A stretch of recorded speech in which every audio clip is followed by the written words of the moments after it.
Manggarai itu adalah stasiun intercity nantinya. Jadi dia sekarang sedang mengalami perubahan. Jadi wujudnya tidak jelas sekarang itu. Ya. Tadinya dia adalah intermediate, ya, di tengah-tengah. Ya, jadi kalau kita pakai kereta Bandung Jakarta, kita lewat Jatinegara, lewat Manggarai ke Gambir, ya, sampai di situ. Ya. Tapi sekarang kita akan merencanakan untuk memindahkan intercity itu ke Manggarai. Kemudian Manggarai juga dikoneksikan dengan KRL.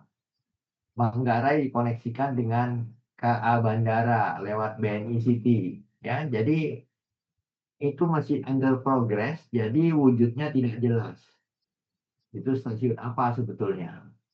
Ya, kenapa saya tidak ambil sebagai contoh untuk ditampilkan karena nanti akan membingungkan kamu karena itu masih dalam perubahan ya.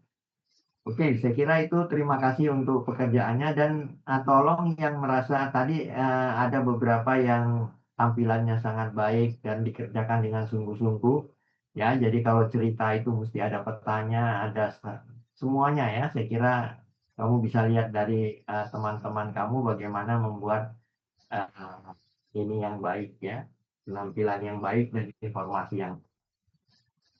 Oke, saya mulai. Waktu kita tidak banyak. Oke, saya mulai saja untuk apa? Untuk uh, kuliah hari ini. Saya share screen ya.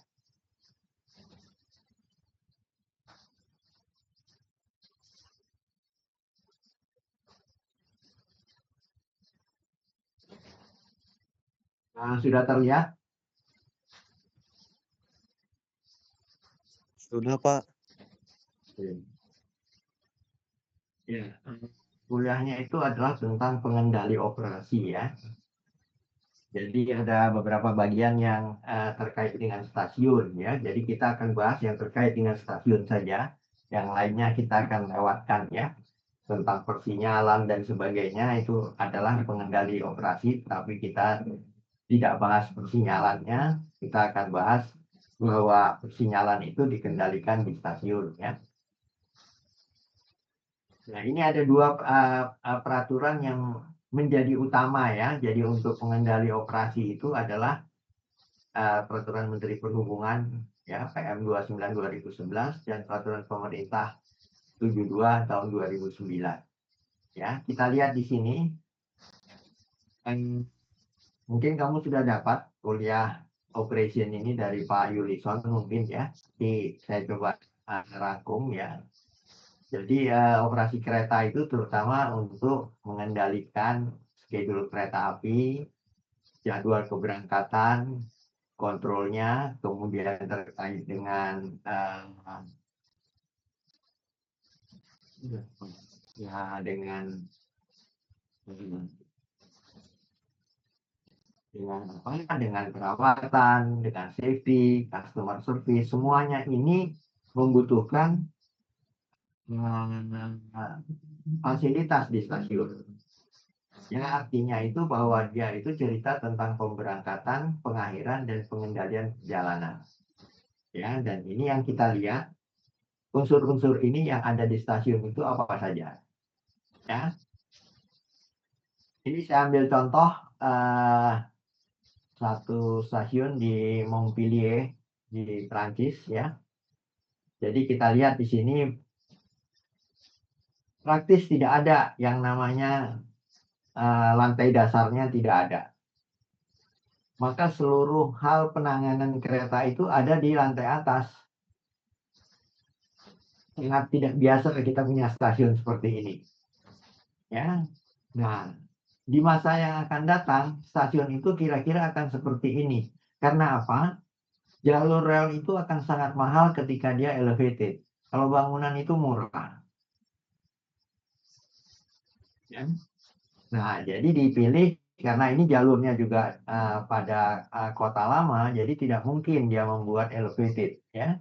Nah, jadi kita lihat di sini bagaimana seluruh urusan pemberangkatan dan pengakhiran penumpang itu semuanya dilakukan di atas. Jadi kalau kamu pun sampai di kereta di bawah, kamu naik ke atas dulu, baru kamu nanti turun lagi ke kiri atau ke kanan. Ya. Jadi kalau kamu sekarang ke stasiun Bandung, kamu akan seperti itu juga. Begitu kamu keretanya ada di bawah, tapi kemudian kita akan naik eskalator ke lantai atas, kita mau ke stasiun bagian utara atau bagian selatan, gitu ya. Jadi ini adalah contoh bagaimana pengaturan itu jangan kamu pikirkan harus ada di lantai dasar, itu intinya. Ya, kita lihat di sini, ya. Ini adalah sebuah perjalanan kereta api, maka yang kita bahas itu terutama adalah yang terkait dengan emplasemen dan stasiun. Yang lainnya tidak dalam kuliah ini ya. Jadi kita akan bicara hanya area emplasemen dan stasiun. Ya. Jadi kalau lihat dari aturan itu bahwa yang dimaksud dengan emplasemen stasiun itu adalah jalan rel, fasilitas pengoperasian kereta api, dan drainase. Kenapa drainase ini penting? Karena yaitu tadi bahwa kereta itu akan dirawat di sana. Kan ada maintenance tadi. Ketika ada dirawat, dicuci dan sebagainya, itu harus akan sekian banyak air yang ada. Maka drainase itu bagian yang dinyatakan di emplasemen. Tidak boleh tergenang. Ya. Kemudian ada bangunan stasiun, ada gedung stasiunnya sendiri, ada instalasi pendukung, dan peron. Peron itu adalah bukan bagian rel, tapi bagian dari stasiun. Kita ambil contoh ini stasiun Bandung. Ya, nah stasiun Bandung ini ada stasiunnya di bagian utara dan ada stasiunnya di bagian selatan. Kalau yang di selatan itu adalah stasiun lamanya dia, ya, stasiun lama, ya. Sedangkan yang di utara itu relatively baru, ya. Jadi yang atap berwarna hijau itu adalah stasiun relatively baru, meskipun tidak baru sekali. Mungkin sudah 25 tahun, 30 tahun, tapi relatif baru ketimbang yang ada di selatan, yang kecil ya, dekat atap hijau itu adalah. Nah, kita lihat ini adalah yang disebut dengan emplasemen itu ya. Jadi emplasemen itu adalah stasiun, rel ini semuanya, sampai dengan area untuk tempat cuci dan segalanya ada di dekat rel ini ya, tempat cuci kereta dan seterusnya. Nah, sedangkan gedung stasiun itu terbagi atas 3 bagian. Ada kegiatan pokok, yaitu untuk orang beli karcis dan sebagainya. Ada yang kegiatan penunjang. Penunjang itu adalah toko, tempat minum, ya, dan sebagainya. Nah, kemudian ada kegiatan pelayanan khusus. Pelayanan khusus itu bisa saja ada VIP dan sebagainya ya, tapi itu tidak, yang penting itu adalah kegiatan pokok dan kegiatan penunjang. Penunjang ini beragam sekali, bahkan nantinya di kemudian hari kegiatan penunjangnya ini lebih besar daripada kegiatan pokoknya. Kita lihat yang disebut instalasi penunjang di stasiun itu apa saja. Ada instalasi listrik, air, pemadam kebakaran. Ya, jadi kakak kamu 2 tahun yang lalu tuh ada 2 orang yang mengambil terkait dengan stasiun ya, yang terkait dengan bagaimana instalasi ini mempengaruhi tingkat pelayanan ya. Jadi pembukaan pintu otomatis di stasiun itu bagaimana? Apakah bisa memperlambat atau mengganggu jadwal atau tidak ya? Itu bisa dijadikan tugas akhir. Kemudian yang lain adalah adanya public address. Public address itu adalah untuk pemberitahuan keberangkatan dan atau kedatangan. Kemudian ada security, CCTV ya. Nah, kita lihat ini adalah komuter control room ya untuk Jakarta ya, seperti ini ya. Kamu lihat betapa rumitnya sebetulnya. Ya, ini bekerja 18 jam satu hari ya. Jadi tidak bekerja itu antara jam 11 sampai jam 5 pagi saja. Ya, jadi 18 jam sehari orang itu, dan mereka yang kerja di sini maksimum 6 jam. 6 jam ganti ya. Kalau peron ada beberapa jenis ya. Kita lihat ini pada satu tempat ini ya. Jadi ada peron tinggi, peron sedang, dan peron rendah ya. Nah, kita akan masih menemui ini di di Indonesia, tapi nantinya semuanya akan menggunakan peron yang tinggi, yang sejajar, relatif sejajar dengan pintu ya. Kalau dulu di Bandung kita masih menemukan peron rendah yang kita harus pakai tangga kalau mau naik ke keretanya. Karena peronnya sejajar dengan relnya, ya. Jadi itu peron rendah. Kalau peron sedang itu antara sejajar rel dengan pintu, ya itu peron sedang. Nah, ini yang mungkin tidak kita bahas hari ini ya. Jadi ini cerita moving block dan signaling, saya kira Kak, ya, ini tidak kuliah saya ya untuk mengajarkan, tapi kamu harus tahu bahwa pengaturan perjalanan kereta api itu akan menggunakan block system.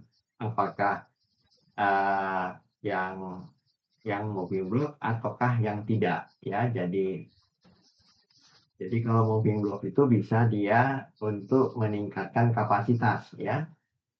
Tapi yang diperlukan adalah adanya kontrol. Jadi kalau yang di kiri itu kita lihat bahwa semuanya itu masih secara manual ya, pemberangkatan dan lain-lainnya.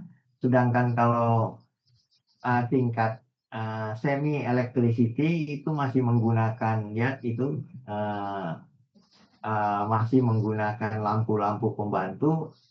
Kalau yang sudah canggih, yang seperti yang tadi, ya, ini adalah 3 jenjang daripada pengendalian pengaturan perjalanan, ya.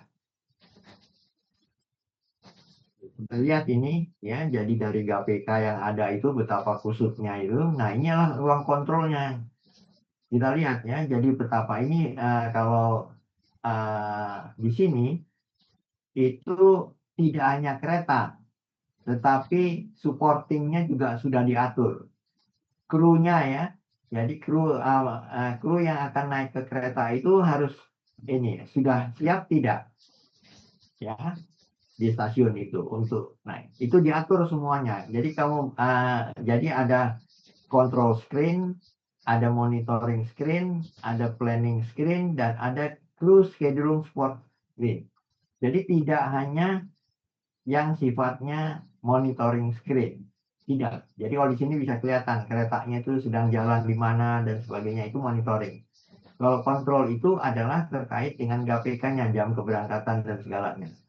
Kalau schedule planning screen itu adalah supaya untuk mengantisipasi kalau misalkan ada perubahan dan seterusnya. Jadi kita lihat di sini ya, kalau perubahan itu dilakukan di planning, kalau kontrol itu untuk pemberangkatan dan kedatangan. Nah, kemudian ada schedule untuk pegawai. Kita lihat ini semuanya tidak harus ada di stasiun biasanya, tetapi dekat dengan stasiun. Kita lihat di sini ya, jadi oke. Ada beberapa yang kamu tahu ini manajemen operasi ya. Kamu harus tahu bahwa keberhasilan sebuah perjalanan itu tidak hanya urusan tepat waktu ya, tapi juga adalah bagaimana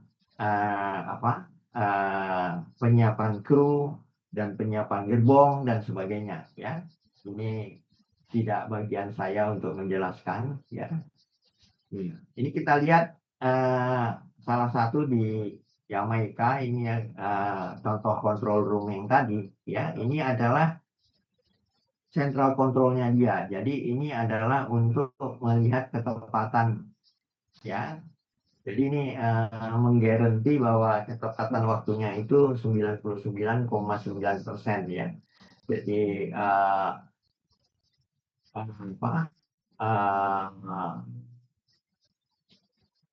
penyesuaiannya harus cepat sekali ya. Jadi tidak bisa menunggu karena akan mengubah seluruh jadwal kalau tidak diambil keputusannya cepat gitu ya. Jadi ini yang kalau nanti kamu lulus dari ITERA, nah peluang kamu untuk kerja di sistem seperti ini itu tinggi sekali ya. Jadi kamu bayangkan ini pengetahuannya agak beda ya dengan apa yang kamu pelajari sekarang. Ya, kita lihat di sini saya cerita pola pengaturan sedikit ya. Jadi ada komunikasinya itu banyak ya.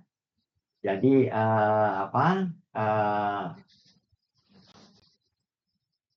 pengiriman berita itu mulai dari yang manual sampai dengan yang sudah digital ya. Jadi sekarang itu kalau dulu kan kebanyakan hanya dari mekanik ke elektronik dan ke digital ya. Jadi ini di kita masih bercampur ini ya. Nah, ini tadi saya cerita tentang persinyalan yang tidak memakai blok dan memakai blok. Kalau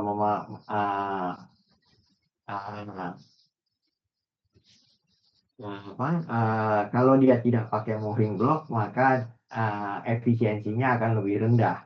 Kalau moving block itu artinya jarak antara kereta itu yang dijaga.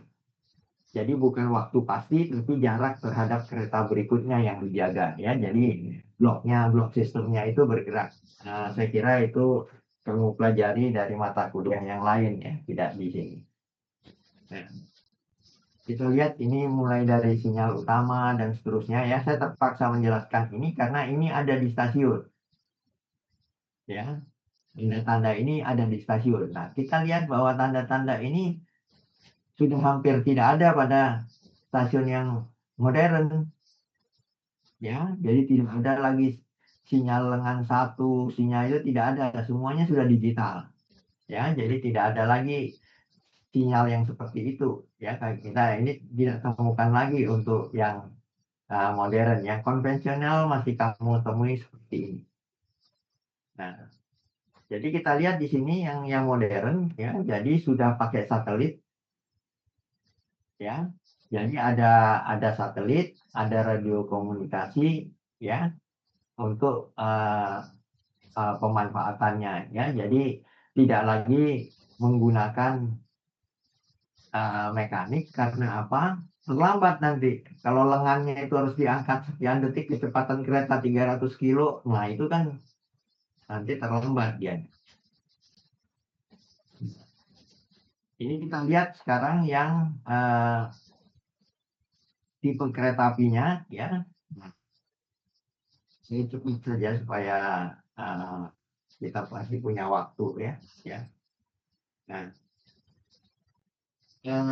yang paling utama adalah menjaga agar punctuality, yaitu artinya ketepatan, ya, ketepatan keberangkatan, ya.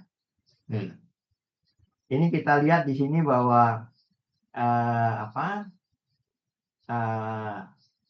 tentang peraturan tadi yang saya angkat di depan itu, kita lihat di sini ya, penyiapan pegawai, rute kereta api, perintah berangkat dan semuanya ya, itu dikendalikan di stasiun.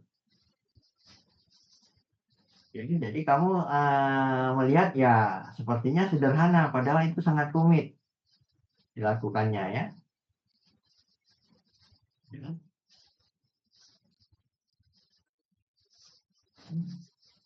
Nah, ini yang tadi emplasemen ya, rail yard ini ya.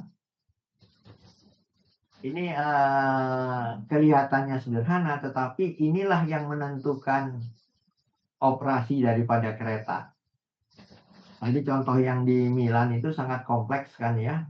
Dia mengatakan ada throat itu leher ya. Jadi dari yang banyak kemudian lewat pada satu simpul throat-nya itu kemudian dibagi lagi. Ya, jadi tidak percabangan, tidak apa, dari satu titik bisa kemana saja itu. Ya, jadi contoh yang diambil tadi yang Milan itu sangat baik ya. Ya. Oke. Nah, ini peraturan yang lain ya. Ini semua ini mesti kamu baca ya. Ya, mesti kamu siapkan. Saya tidak tahu di mata kuliah apa kamu dapat ya. Peraturan untuk angkutan kereta api ini ya. Ini saya kutip semuanya supaya kamu tahu ya. Jadi kalau kamu lihat ini misalkan bagian kelima, penyiapan awak sarana, memeriksa sertifikat kecakapan, kesehatan, dan surat tugas. Kalau di beberapa negara, masinis itu melewati satu daerah yang istimewa. Karena dia akan dicek kesehatannya dan baru dia keluar ke peron. Dia tidak melalui jalur yang biasa. Ya, jadi ada satu area di mana dia dicek kesehatannya. Ya, jadi apakah masalah alkohol, apakah tensinya, dan sebagainya. Nah, dari ruang itulah dia keluar ke peron. Ya. Jadi saya kira itu ada di stasiun ya. Jadi sayang contohnya tidak saya tampilkan di sini ya.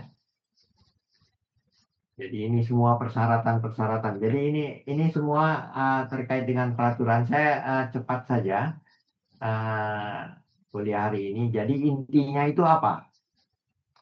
Intinya bahwa di stasiun itu ada masalah-masalah yang mesti kamu pelajari. Kan kalau dalam pengendali operasi itu dia adalah untuk memberangkatkan atau menerima kedatangan.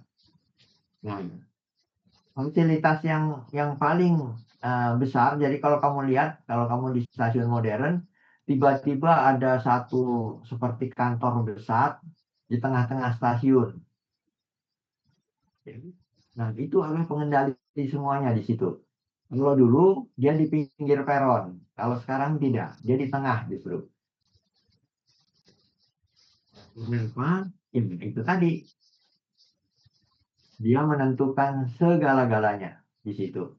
Ya, kalau stasiunnya sederhana, memang dia di pinggir, nggak peron. Mungkin di stasiun di Bandar Lampung masih seperti itu. Tapi kalau sudah kereta api modern, dia tidak lagi di pinggir, dia berada di tengah atau di atas rel. Ya, di bangunan di atas. Ya, tidak lagi di pinggir. Ya, karena apa? Persinyalannya dan sebagainya itu sudah menggunakan satelit dan radio komunikasi yang tidak boleh pakai hambatan ya, jadi mesti terbuka areanya. Saya kira itu yang saya mau sampaikan hari ini ya, secara cepat supaya ini silakan kalau ada yang ingin bertanya, silakan.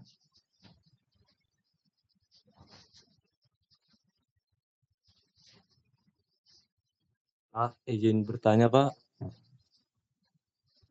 Ini Pak, saya mau nanya, di ruangan operasi itu ada jam istirahatnya nggak sih Pak? Atau tetap kerja 24 jam gitu Pak? Terima kasih Pak. Tergantung ini. Jadi tadi saya katakan contohnya untuk LRT Jakarta, control roomnya yang tadi saya tampilkan, itu bekerja 18 jam. Dan orang yang bekerja di sana itu maksimum bekerja hanya 6 jam. Bukan 8 jam. Ya. Jadi dia kerja hanya 6 jam, tidak 8 jam.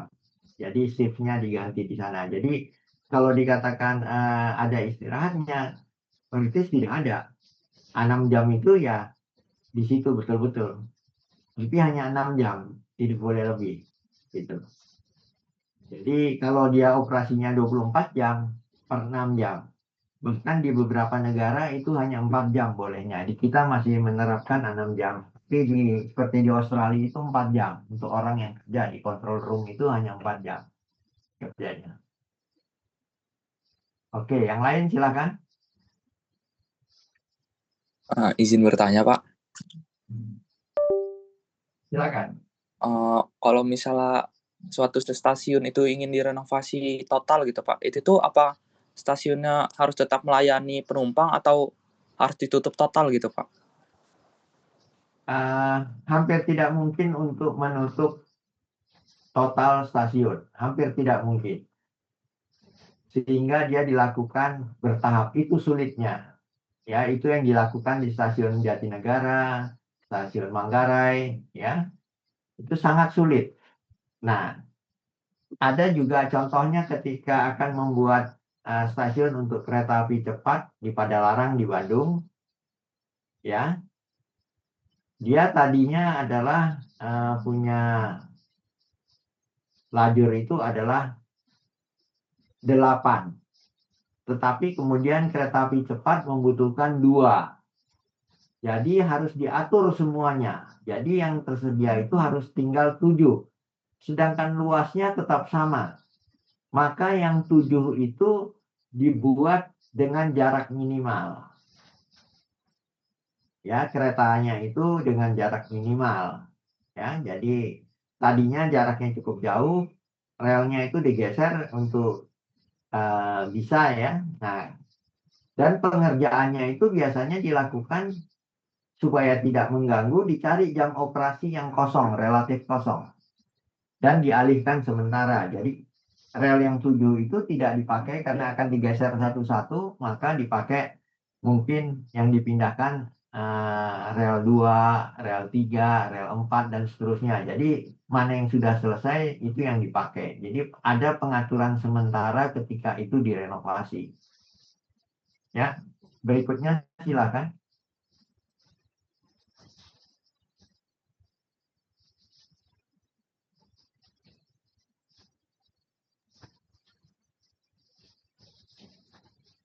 Ada lagi yang lain?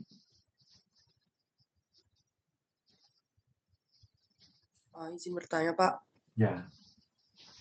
Jika tadi kan yang Fauzan tanyakan tadi kan tentang yang di bagian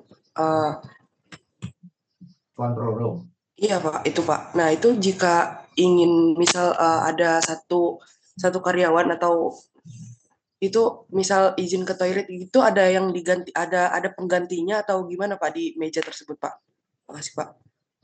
Tidak ada, tetapi dia akan menyatakan bahwa dia itu tidak ada di tempatnya, waktunya sangat singkat gitu ya, dan dia sampaikan gitu. Jadi kalau itu seperti kalau ada yang bagian kamu gitu. Jadi kan itu kan mereka mengontrol untuk wilayah ya. Jadi ada yang kebagian rute ini sampai sini, rute ini sampai sini gitu ya.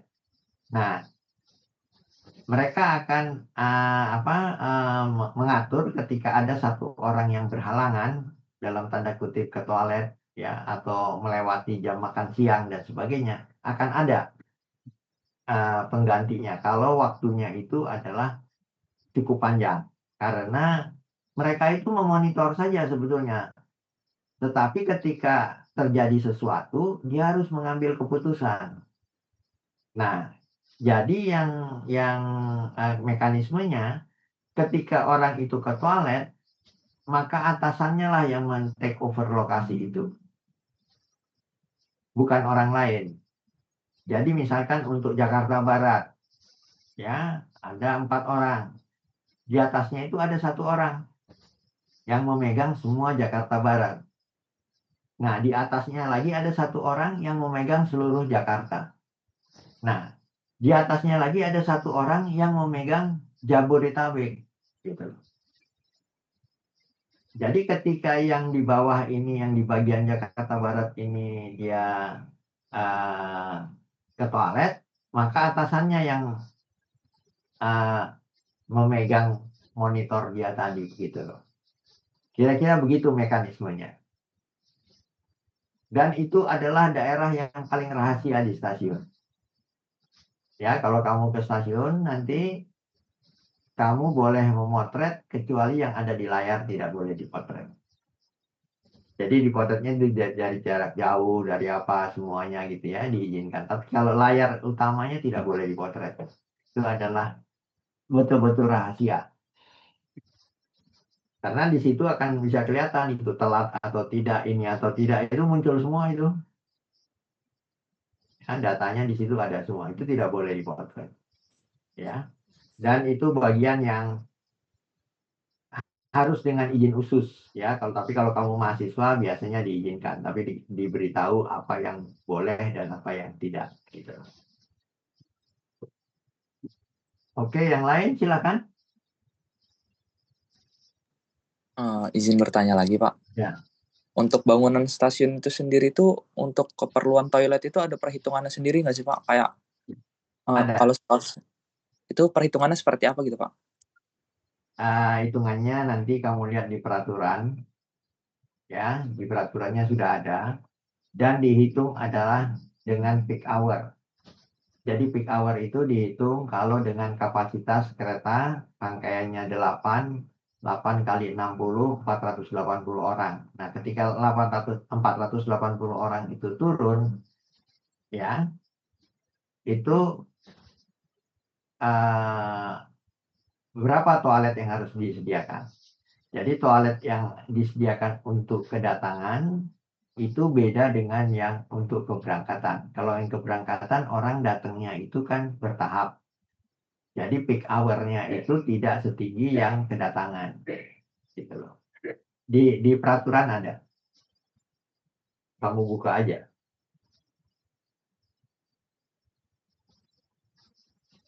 Tahun lalu ada kakak kelas kamu yang mengambil untuk meningkatkan, bukan meningkatkan, tapi untuk supaya stasiunnya itu ditingkatkan supaya comply terhadap aturan. Jadi beberapa stasiun itu rangkaiannya bertambah, tapi stasiunnya masih pakai yang lama. Jadi jumlah itu tidak memenuhi syarat lagi. Ya, contohnya Bekasi, Kerawang itu kan naik tinggi sekali penggunaannya. Tapi toiletnya masih, nah sehingga dihitung ulang semuanya. Kira-kira seperti itu. Baik Pak, terima kasih banyak Pak.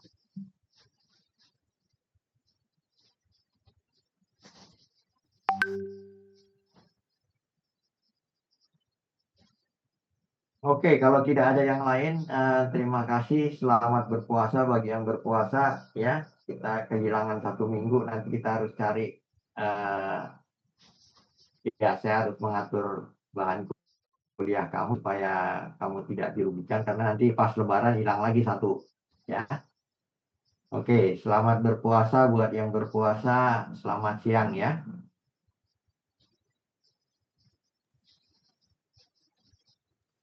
Saya pamit ya. Baik, Bapak. Baik, Baik, Pak. Pak. Terima kasih, Terima Pak. kasih banyak, Bapak. Bapak. Baik, Bapak.